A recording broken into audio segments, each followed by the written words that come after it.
so hard. Now everything is easy 'cause of you.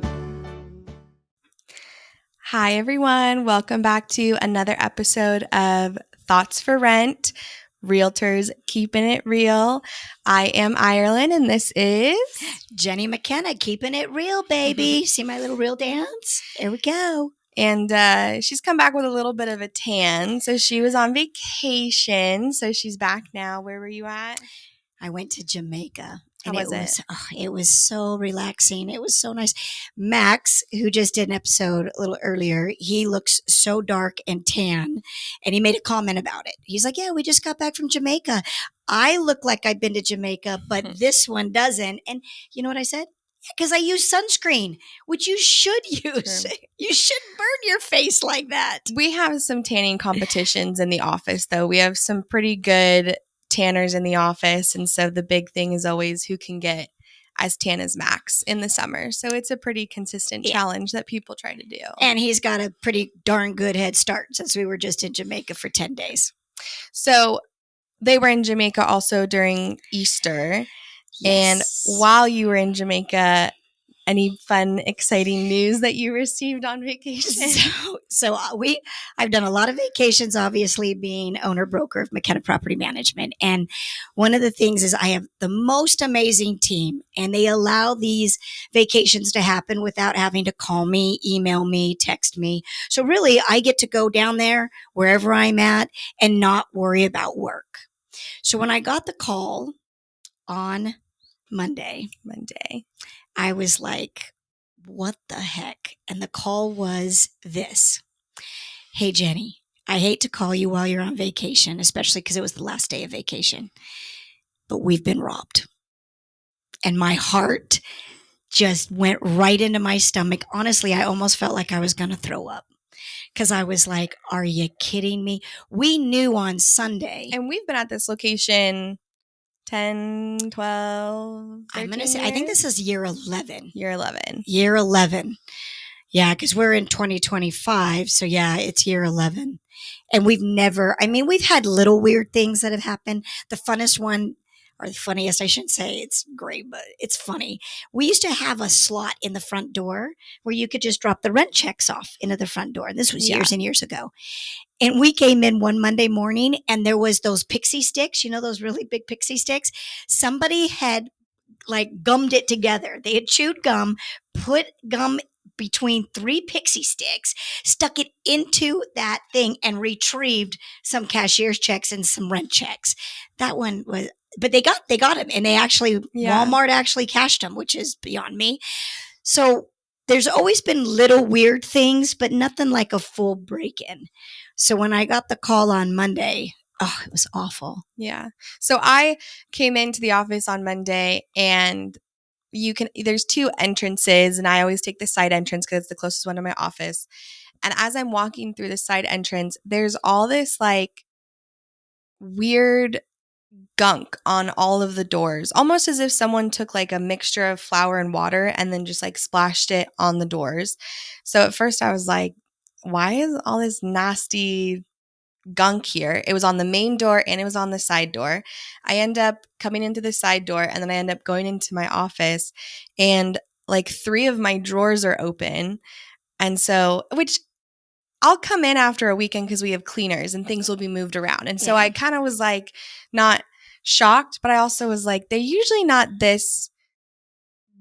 disrespectful, but they're not this obvious. It's papers that have been shuffled around, not full cabinets open.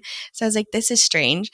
And then as I was going to close all the cabinets, I noticed that one of my only Mont Blanc pen was missing because I kept it in the drawer in the Mont Blanc container.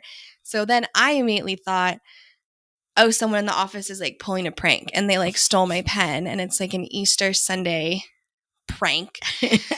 So I'm getting ready to go to our morning huddle, and I'm going to basically accuse the whole office of stealing my pen and make whoever took it give it back. And as I'm on my way to the morning huddle, one of my coworkers hey, just so you know, there was a break-in in your office, some drawers are open and stuff. That's why it looks like that. We wanted to leave everything the way it was.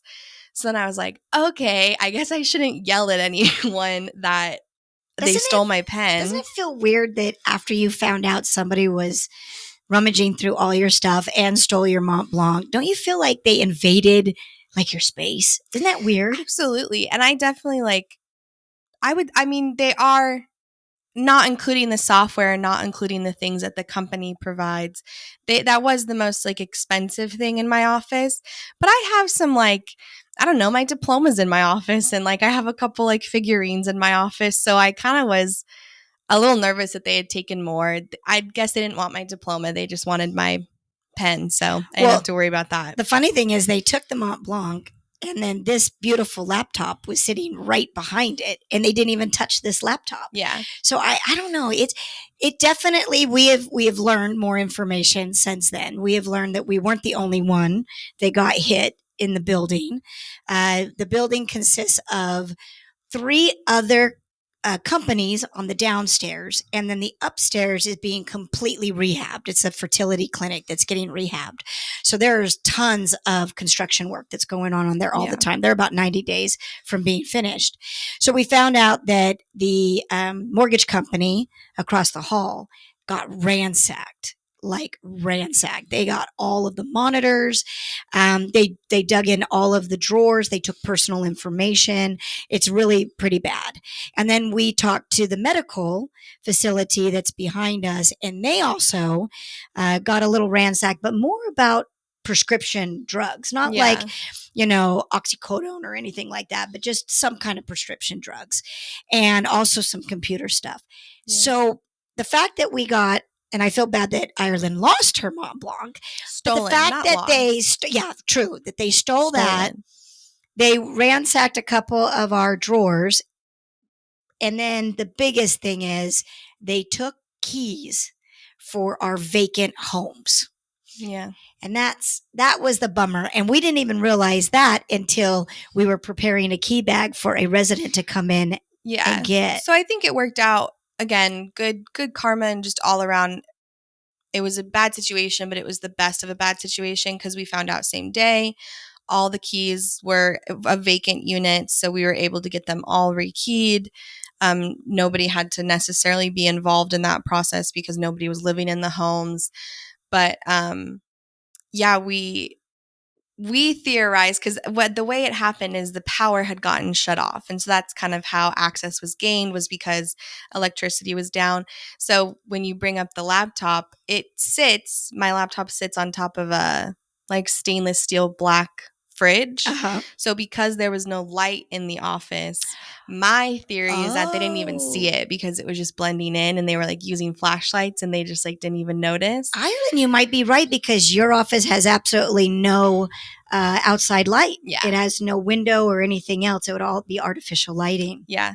So I've been playing detective for like the last 7 days, just coming up with my theories of what happened and what's been going on. I think we all have, and we've all been kind of talking to everything. But this is the thing that I don't like. We know that we were targeted, and it wasn't just random. And that bothers me a lot. So we know that obviously the Sunday that it happened, it was Easter Sunday. And they cut the power, because I talked to the detective. So what they did is they actually cut the power, and then they must have known that all of our alarms, which we just now learned, actually only have a battery life of somewhere between 4 and 8 hours. And then after that, you have no eyes anymore. Your alarm is done. Mm-hmm. The other thing that I didn't realize that criminals would see, the things you learn after you get burglarized, you're like now in the mind of a criminal. When they cut the power, anything that was a timed lock in the community area is opened up now in case of a fire. So we have these doors that get locked at, I think it's like 6:00 p.m. and they don't open up again until 7 a.m. It's always given me a sense of security that not just the general public can be walking in and out of those doors to gain access to our side door. Well, when you cut the power, the magnetic strip no longer keeps the door closed, and you're vulnerable. And that's how they were able to get in and do so much damage without anybody from the street seeing what was going on. Yeah. But the thing is, Ireland, I'm frustrated. So everyone that's listening to us knows we're in property management. We bust our butt. We have after hours emergency lines, right? If somebody's got in one of our residential properties, let's say the washer starts overflowing and the resident doesn't know what to do and there's water going everywhere. Would they be able to get a hold of us? As long as they call the after hours phone and does the proper procedures, then yeah, they would. And what would we do, Ireland, to make sure that the damage of what was going on wasn't going to continue? We'd try to walk them through turning off the water to just the appliance. And then if they kind of have an issue with that, then it would be turning off the water to the whole unit. And then once we actually stop the leak from happening, then it's a matter of getting a professional vendor out there to keep doing the work and figure out the rest. So it sounds like you would have jumped onto something so that you could avoid more damage, correct? Yeah. Yeah. Well, that's not what happened in our situation. So we knew the building didn't have power on Sunday morning, Easter morning. Whole entire building doesn't have power. We know that because our alarm notified our team member, our office manager, saying there was something going on with the alarm and that needed to get looked at. So our office manager, being vigilant, came down to the building and realized, oh my gosh, there is no power to anyone in this building, but there was power everywhere else. She called NV Energy. NV Energy said, oh, no, your meter still has power. We haven't shut the power to your building. So NV Energy is still reading that this is still a building that has power because they cut it the exterior line. We reached out to our property manager, and our property manager didn't call back. 11:30, 12:30, 1:30, 2:30, Alonda continued to leave messages. 3:30, Alonda finally said, hey, we're very vulnerable. There is no power on the building. We don't have an alarm on our office. I think you need to send somebody over, and you need to send somebody over ASAP. You need to call me back. And it was a very forceful, you better do this because I've been patient. It needs to happen. Ireland, did they send anyone? I don't know. No. Okay. No. So the property manager finally called back at 3:30 and said, oh, you know what? I think that's a normal power outage. And Alonda said, no, I've already talked to NV Energy. It's not a normal power outage. So then she said, oh, yeah, I guess we should send someone over. And Alonda said, okay, well, I'll wait here. I'm here at the building. I'll wait for them to come because once they put the power back on, our alarm would have been on. The magnetic doors would have locked. Everything would have gone back to security. So she said, no, you don't need to wait. They know exactly what they need to do. We hung up. 10:30, Alonda came over. Building still had no power. The property manager decided not to send anybody over. Ultimately, we all got robbed. A little frustrating. Yeah. I mean, how do you feel about that? I don't care. I don't care. It's just one of those things. The first thing I said is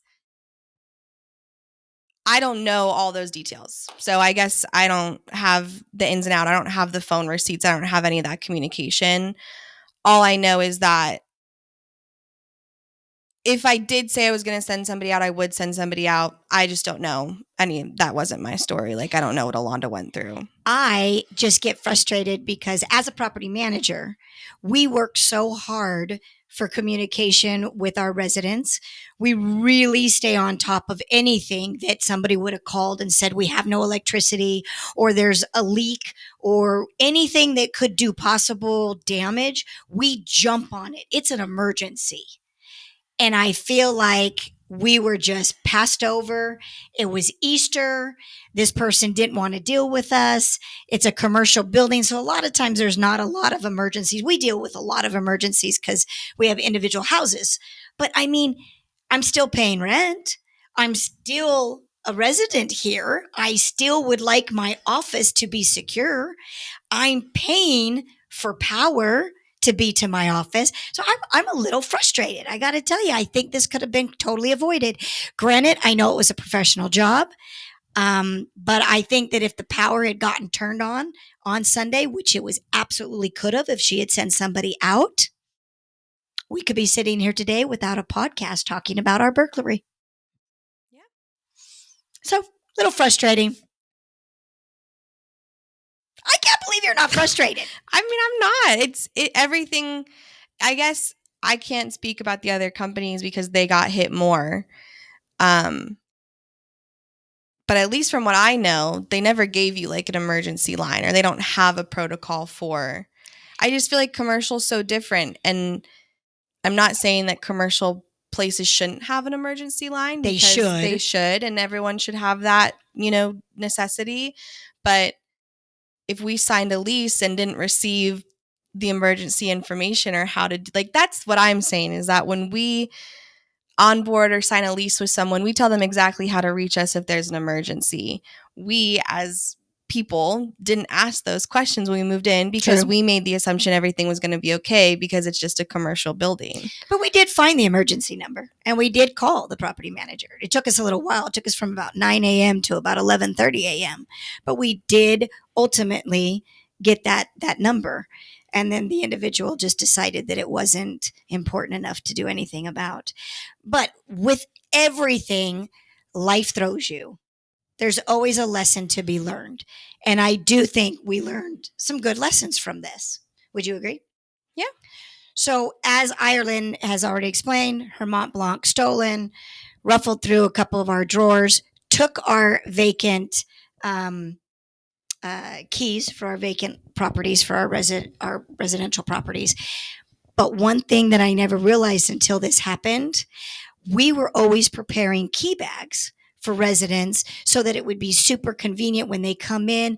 All the keys would be tagged with the address of the property, front door, back door, garage door, whatever it is, mailbox key, all very clearly put on the key tag. We're not doing that anymore, are we, Ireland? No. No, because we realized if we get burglarized and they take those darn keys, they have the address of those properties. So luckily we got that fixed immediately, and all of the vacant properties have got rekeyed. But I just want to make sure that if this ever happens again, we don't give carte blanche access to our vacant properties. That is kind of stupid, but I never even realized that could have happened. Yeah. Lesson learned. And we're going to make sure that we change our protocol and our procedure on that. And now all of our properties will have codes that will be on a doc spreadsheet that only team members will have access to. So if they come in, swipe the keys, they're not going to know what it's for. They're just going to have a fancy key in their hand. Sounds like a plan. Sounds like a good idea. Sounds like you learn things from things that life throws you. Life teaches you the most lessons. That's right. So I'm grateful that this lesson wasn't catastrophic. It is disturbing. It's frustrating that, how it transpired. But the overall answer is we learned a great lesson from it. It's going to make us better in our company. We actually have done a little extra for security. So we've added those protocols in place. So yeah, I think that overall it was actually something that was a benefit. And I look at it more as a blessing now. I think that's fair. It's probably maybe also why I'm not as frustrated as you are. You just live and let God. That's because she's much more mellow than me. I'm a little high strung most of the time. Ireland is just we'll just flow with it. She's like one of those, what is the 1970s, the hippies, just love life. All is great. That's Ireland for you. I'm a little bit different. Peace and love. Peace and love. Oh, that's right. She's peace and love. All right. So that's what has been exciting for us. Lessons learned in life from our burglary. Unfortunately happened over Easter, which was kind of a bummer. But other than that, we're hanging good and doing well. Yeah. So we'll see you guys next week. Bye. Oh, there you go. Sound good? Okay, good. I'll pass over to Ireland. Here you go, kid. Thanks, Pops.